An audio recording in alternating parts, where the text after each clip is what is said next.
Jace walked through the bright alien halls with wide eyes and open hands as alien lights glowed softly along the walls and strange voices filled the air with songs. He did not know yet felt in his heart he was the only human in the great tower of Kellis Prime, and he had never seen anything like it before. Kelly walked beside him, her eyes shining with pride and mischief, her tall frame graceful in every step.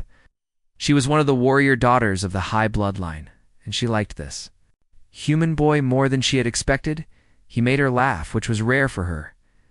They entered the old relic chamber, a wide round room, filled with golden light and carvings of war and honor.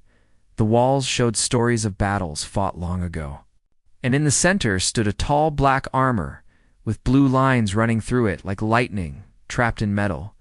It looked ancient and strong, and Silent Kelly smiled and nudged him with her elbow and said in her deep voice, "You should try it on, Jace.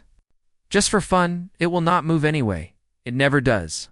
Only those of the bloodline can wear it." Jews looked at the armor, then looked at her and laughed a little. "Are you sure?" he asked. "Maybe. It will fall apart," she grinned and crossed her arms. "I dare." "You," she said. Jace stepped forward and touched the armor. It felt cold and heavy and strange, like something asleep. He placed one hand inside the arm piece, then the other, then stepped into the chest plate. Just as he did, a pulse of blue light shot through the room, and the armor locked onto his body with a sound like thunder. Keely jumped back in shock, her smile gone. Her eyes wide as fire, she shouted, "No, wait, stop!" But it was too late. The armor had closed around Jace and stood glowing bright like a sun. Rebornus gasped as energy filled his body and images flashed in his mind. Strange words, strange places, giant beasts, cities, falling stars, exploding people running. In one voice, deep and ancient, saying, "Rise again." The doors of the chamber flew open and guards rushed in, weapons raised, but as they came near, the armor responded without. Jace, moving it, raised one arm, and a wave of force knocked them back without harm, but with great power. Kelly stepped forward, her voice shaking. "What have you done?" she asked him. "How are you wearing it? Why did it awaken for you? It never did for me, not even on Sages."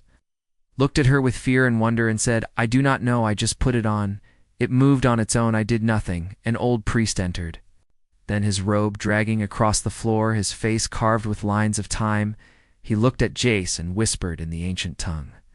"The prophecy breathes again. The armor lives. The bloodline fails." And the outsider Resiskally stared at Jace like she did not know him anymore, her voice quiet now. "That armor has not moved in 3,000 years, she said. "No one could wear it, not even my own father." Jace tried to take it off, but it stayed stuck to him like a second skin. It hummed with energy and light, and it made his heart beat faster like a drum. And Warcelli helped him walk as the armor felt heavy. Now the guards followed but did not dare touch him. They left the relic room and went through quiet halls past watchers and elders who whispered and pointed with fear outside the great hall. The sky darkened without warning. A wind rose from nowhere, and the blue sun turned pale. Kelly looked up and her face turned white. "This is a sign," she said. "The armor only wakes when great danger comes. It means the enemy is rising again, the one sealed long ago, the one even my ancestor could not kill without that armor." Jace stood still, his breath short, the armor pulsing in rhythm with the storm above. He asked, "Who is this enemy? What is happening?" McKelly touched the armor gently and said in a soft voice, "I do not know, but I think this joke is not a joke anymore." Far above the planet, deep in space, a shadow moved, a ship long and dead. Lit up again, lights flickered, machines turned on, and a voice spoke in the dark. "He has awakened. Find him, bring me the armor. The last battle begins back on Kellis Prime." The armor's chest lit up with a strange symbol. 1. Kelly had never seen before, and it burned like fire, not of her bloodline, not of any she knew. It was something new, something foreign and strong. And Jace looked at her with fear, and she looked back with something deeper than fear. "What are you?" she whispered as the wind howled and the sky cracked like glass, and Jace did not answer because he did not know either. Jace sat on the cold stone bench inside the sacred hall, his hands resting on the strange black metal that now wrapped around him like a second skin. The alien armor pulsed with soft blue light, as if it breathed slowly, like it was Alavikli, stood beside him, silent and tense, her eyes locked on the priests who walked in a circle around. Jace chanting words from a time long forgotten, their voices echoed like whispers in a cave, and the air felt heavy like a storm was waiting above the clouds.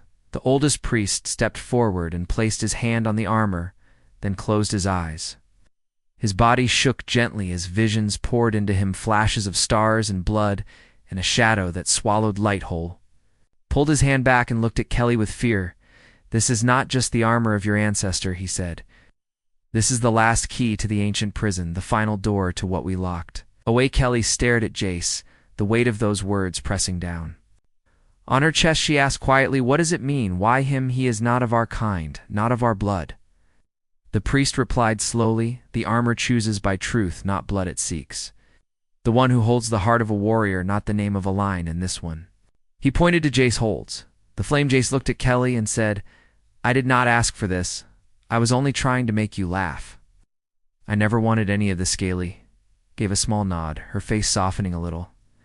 "I know," she said, "but now you carry something greater than us." All the armor pulsed again, and Jace felt it speak without sound. It showed him images again, like dreams flashing through his mind. He saw a battlefield of fire, a giant beast with wings made of smoke and teeth. Like swords, he saw the same armor, now broken, laying on the ground, while the stars fell above. He saw a woman who looked like Kelly, standing tall, holding a glowing spear, shouting words of power, and he saw her fall with a final cry as the beast laughed and flew into darkness. Vision ended, and Jace gasped, his heart racing like a drum. He looked at Kelly and said, "I saw her, your ancestor. She died fighting something that was not of this world." Kelly's eyes widened.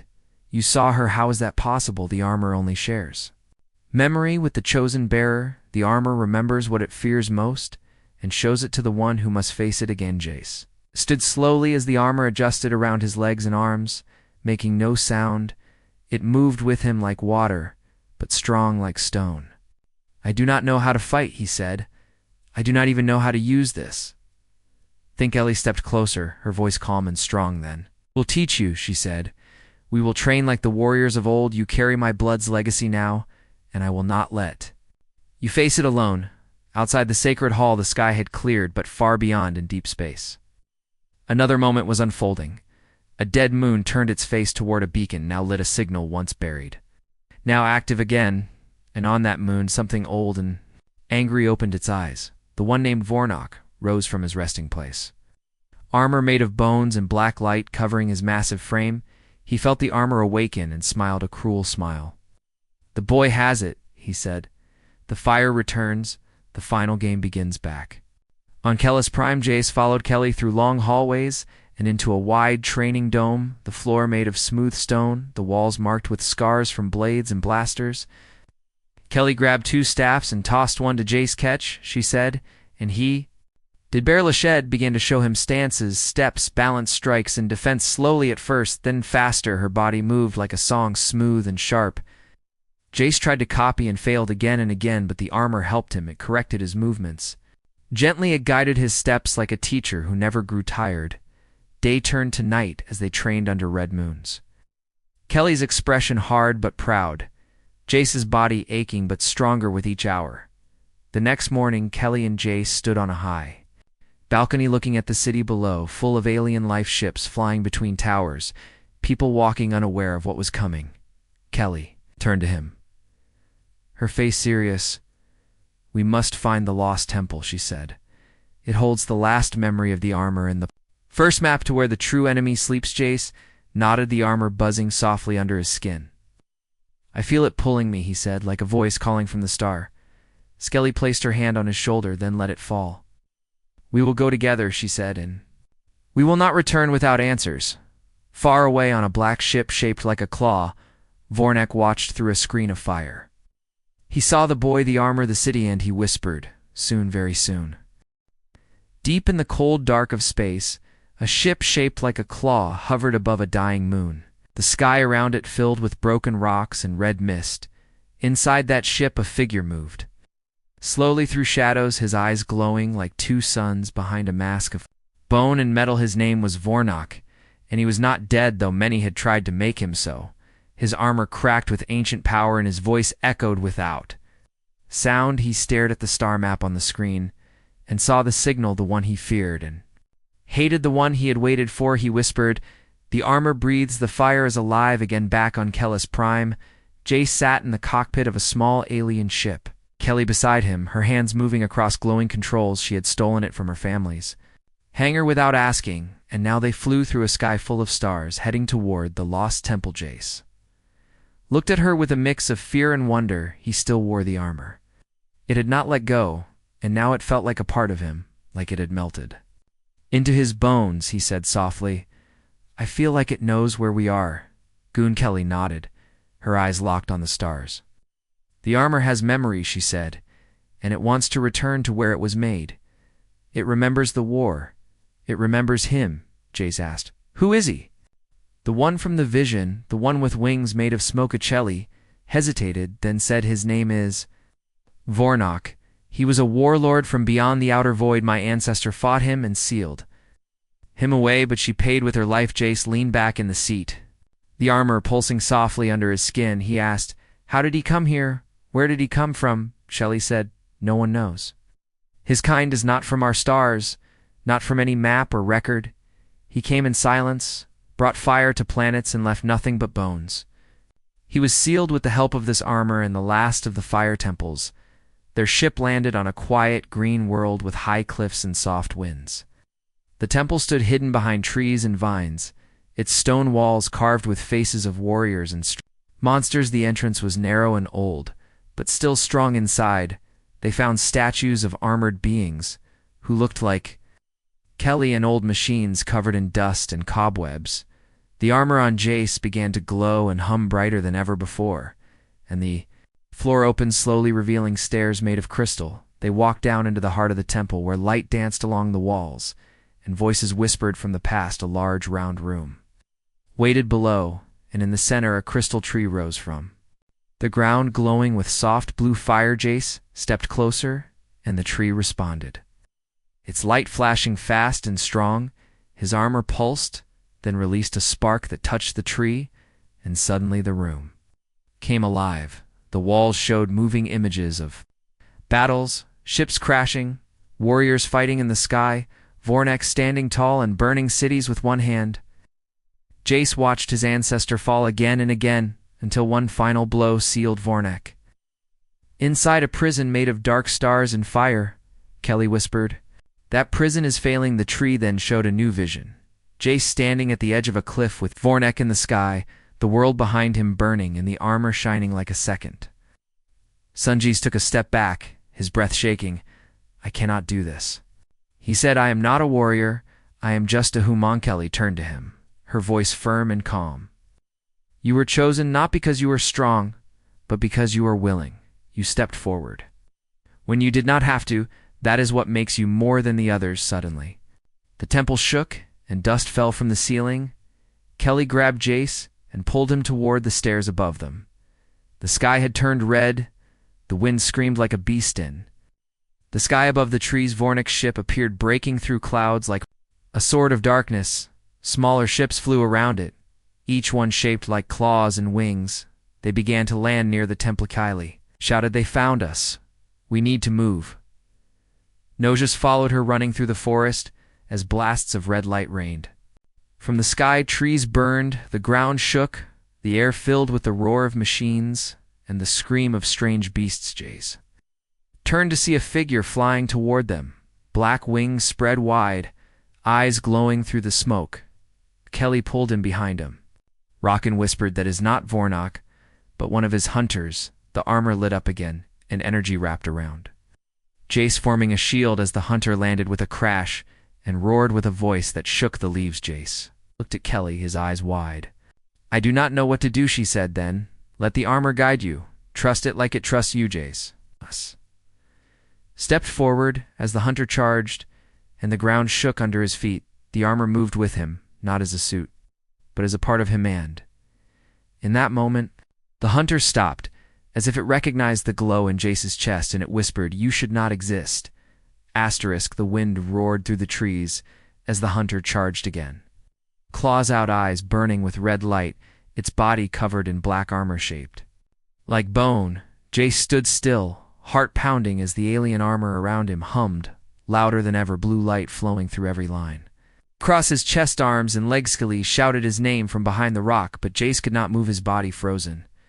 With fear and fire, his hands trembling, as the hunter swung with a roar that shook the leaves at the last second, the armor reacted on its own lifting. Jace's hand in creating a shield of light that caught the blow and sent sparks flying. The force of the strike pushed Jace back, but he did not fall. Instead, he slid along the ground and then stopped the armor, locking his feet in place. Like roots and stone, Kelly jumped beside him and threw a flash bomb into the air, blinding the hunter. For a second, she grabbed Jace and pulled him back behind the trees. "We cannot win here," she said. "We have to run now." They ran through the forest as fire rained from above. Small enemy ships flew low through the trees, cutting down branches and burning the ground with laser fire. Jace and Kelly jumped over rocks, slid under roots, and kept moving until they reached a small cave hidden behind a waterfall. Inside the cave, Kelly opened a hidden panel in the rock, revealing an old escape pod covered in moss and dirt. She pushed a few buttons, and lights blinked weakly on. She turned to Jace. "We are fugitives now," she is say. Jace looked at her, confused and tired. "Why?" he asked. "I did not ask for this. I do not want to be hunted." Kelly looked at him with eyes full of sadness and truth. "It does not matter what you want now," she said. "The armor chose you, and that means Vornak will never stop until you are his or dead." They climbed into the pod, and it shot into the sky just as the hunter landed outside the cave. Screaming into the air as they flew away, the pod rocked with every blast from chasing ships. Kelly worked the controls with speed and skill, dodging shots and weaving between cliffs and clouds. Jace held on as the armor gripped his body like a shield, protecting his chest from the shock. Ali guided the pod into orbit and jumped into hyperspace. The stars stretched and then vanished as the ship entered the silent tunnels. Between systems, the quiet Jace sat with his back against the wall, staring at his hands, the armor still glowing. He asked Kelly, "Why does it feel like it is Alavikli?" Answered, "Because it is alive, not like you or me, but like a memory that never dies. It remembers everything it sees, and it changes with the one who wears." It just whispered, "I saw something back in the temple, a map made of stars and fire. It showed a path, a place. I think we need to go." Kelly turned to him, her voice low and serious. "Then we follow it," she said, "wherever it leads." Their pod landed on a small moon covered in ice and wind. It was an old refueling outpost. Long abandoned, they found a dark corner near a wrecked tower and lit a small fire. Jace tried to rest, but sleep would not come.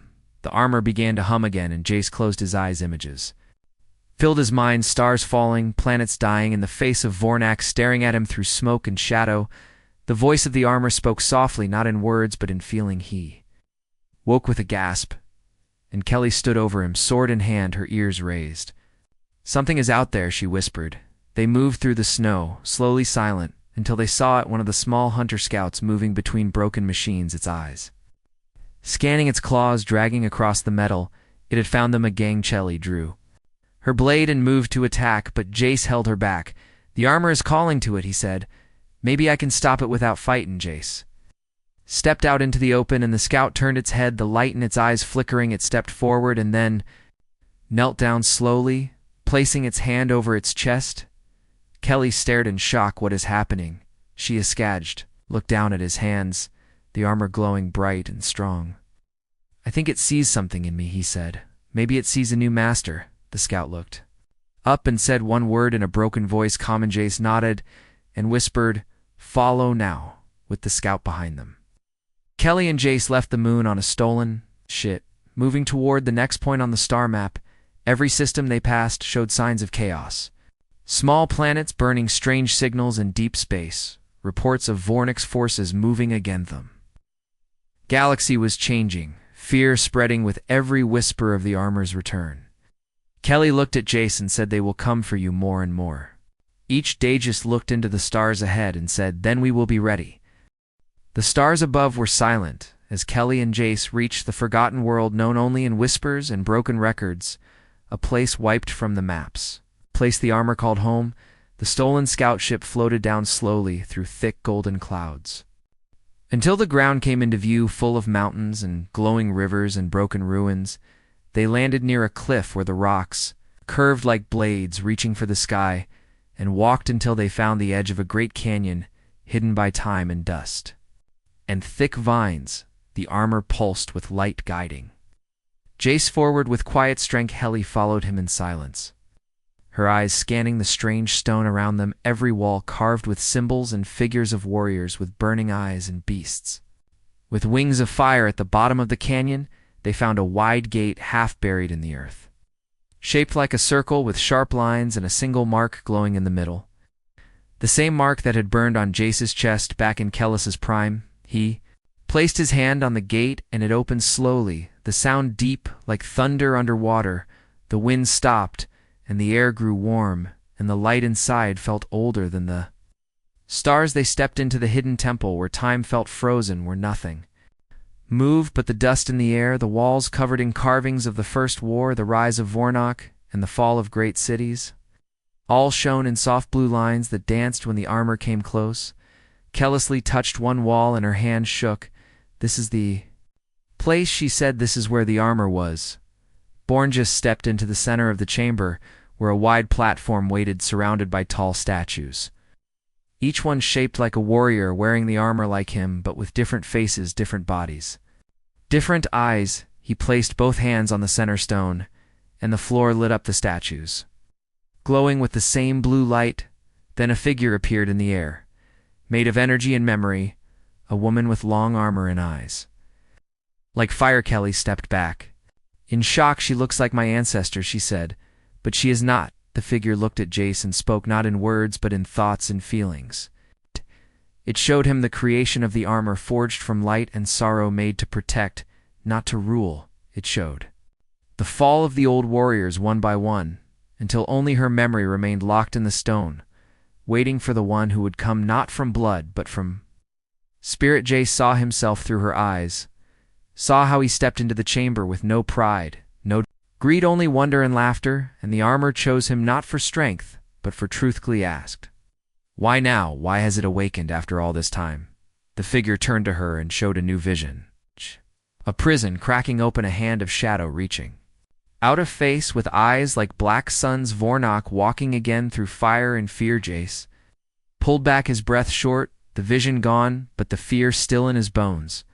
Armor spoke again, not with voice, but with feeling, telling him to step forward, to find the last core, the hidden source that would unlock its final forma.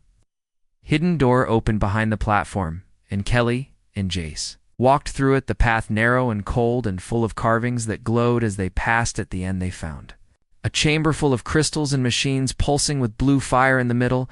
A small stone floated with a single point of light inside it. Jace reached out and touched it, and the world around him vanished. He stood in a place with no ground, no sky, only stars floating in darkness, and before him stood the first warrior, the true creator of the armor, his voice strong and clear. "You are the last chance," he said. "Not just for us, but for them." Jace asked, "How do I stop him?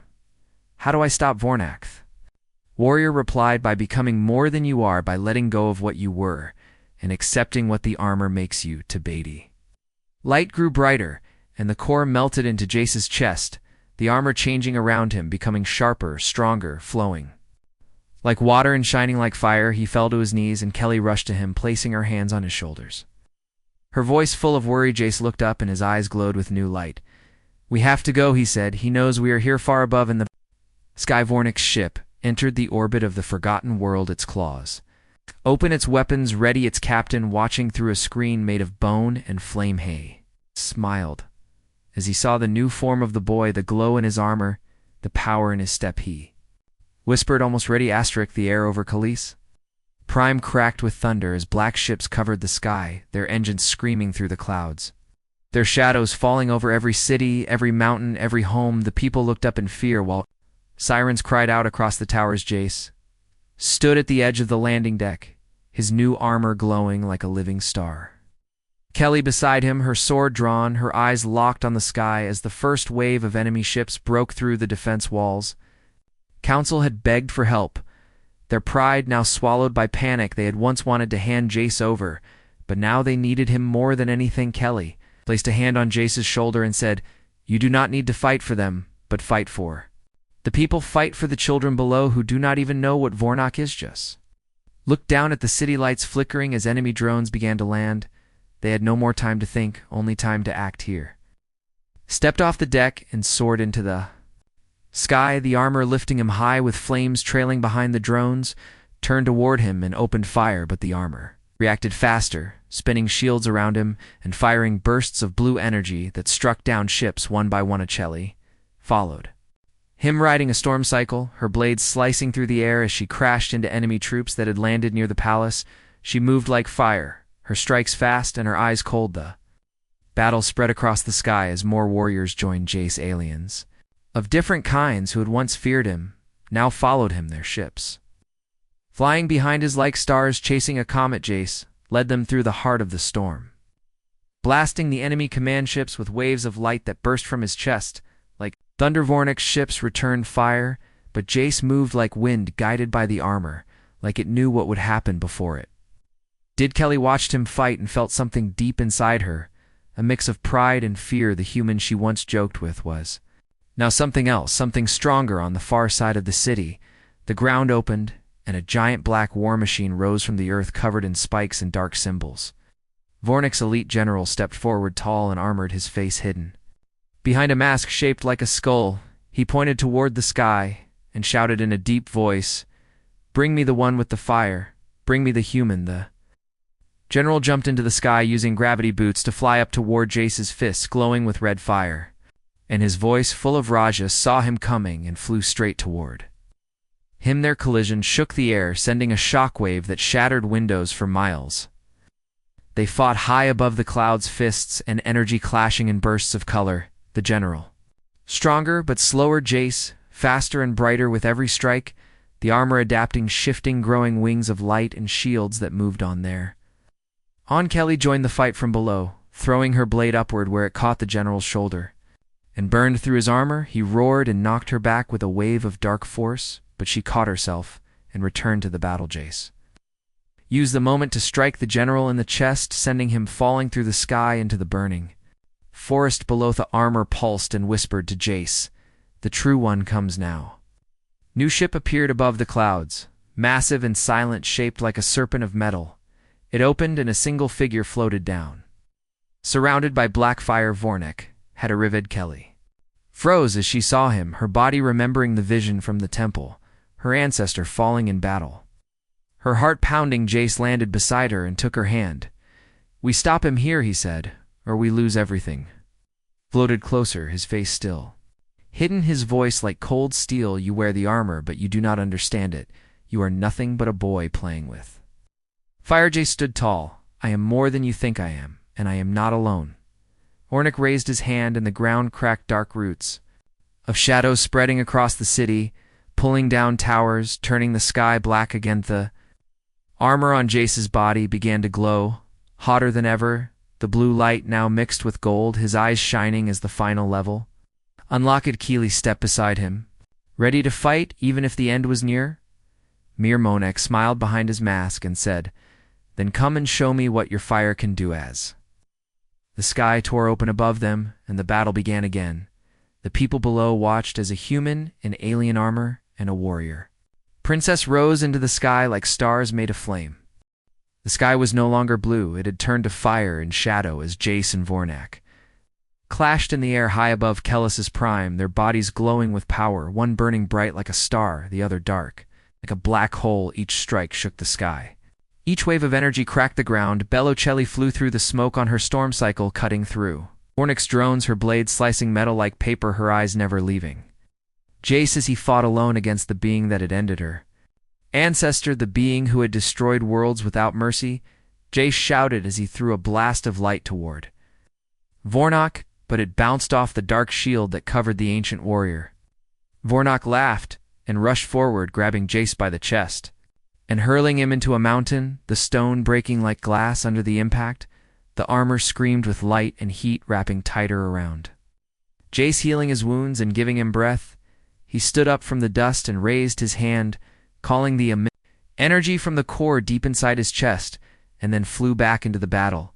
They met again in the sky, fists slamming into shields.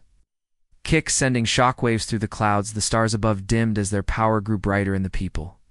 Below, watched in silence, eyes full of fear and hope, Kelly reached the command tower of the palace, where the last leaders of Kellis Prime stood frozen with doubt and fear. She threw open the doors and shouted, "We must send power to the Fire Corps now or he will not survive." The leaders hesitated, afraid of what the armor might become, afraid of what Jace already was. Kelly stepped forward and said, "He is not a weapon. He is our only chance, and if we do not help him, we will all fall." They finally nodded and sent the energy flow from every power line, every crystal tower, every hidden vault straight to the core hidden beneath the ground. A river of light rising from the heart of the planet and shooting into the sky where it struck Jace like a comet. The armor absorbed the energy and changed again, its shape no longer the same as before. It grew smoother, brighter lines of gold and white replacing the blue, his wings spreading wide like light itself, his eyes glowing like twin stars. Vorn paused for a moment, sensing the shift, his voice no longer mocking, now cold and sharp. "You should not have done that," he said. "You were not ready for what comes next." He removed his mask and showed a face with no eyes, only black fire where his soul should have been, and from his chest rose a dark spear made of pain and shadow, the same one that had ended Kelly's ancestor long ago. Jachi flew forward, not with rage but with purpose. He dodged the spear, struck with light, blocked with golden shields, and pushed Vornok higher and higher until they left the sky and entered the stars above there in the cold quiet of space. The real battle began, light and shadow clashing across moons, burning through asteroid belts, and tearing open the silence of space. Jace moved like he had trained for years, like the armor was not armor anymore, but his skin, his thoughts, his blood. Kelly watched from the tower as the sky above turned into a dance of power and fire. She knew he was alone up there, but she also knew he was not afraid, not any more. Vornok roared and slammed Jace into a dead satellite, then raised his spear to strike, but Jace caught the blade with one hand and shattered it with the other, the pieces floating like stars around them. He looked into the fire where Vornok's eyes should have been and said, "I am not what you think I am. I am not a weapon or a mistake. I am the bridge between what was and what must be." He placed his hand on Vornok's chest, and the armor released all it stored energy, a wave of light bursting in every direction, clearing the darkness and wrapping both of them in pure burning truth.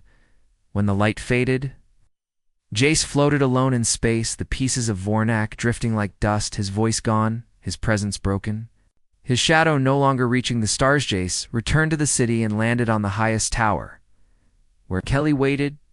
She ran to him and placed her forehead to his, the ancient greeting of her people, her hands on the armor that was now soft with warmth, not fire. The council came forward, the people gathered, the sky cleared, and for the first time in generations, Kellis Prime felt peace.